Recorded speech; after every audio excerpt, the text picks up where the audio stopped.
నేటి సమాజంలో సంపాదనపై ఉన్న శ్రద్ధ సంస్కారంపై లేదని ప్రముఖ ప్రవచనకర్త గరికపాటి నరసింహారావు ఆవేదన వ్యక్తం చేశారు. పిల్లలకు పుస్తకాలతో పాటు ప్రకృతిని పరిచయం చేయాలని ఆయన సూచించారు. సూర్యోదయం సూర్యాస్తమయాలను చూస్తూ పెరిగే పిల్లలు మనసులు సున్నితంగా మారి హింసకు దూరంగా ఉంటారని తెలిపారు.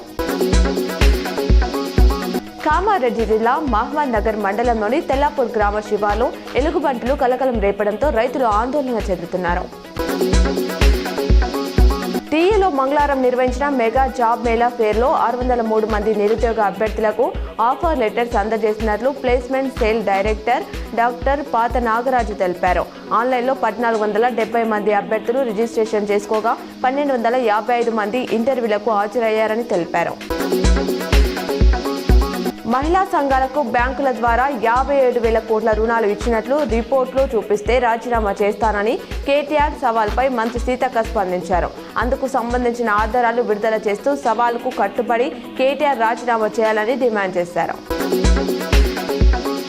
గ్రామీణ ప్రాంత మహిళలు అభివృద్ధి చెందినప్పుడే మహిళా సాధికారత సాధ్యపడుతుందని టీయూబీసీ ప్రొఫెసర్ టి యాదగిరిరావు అన్నారు.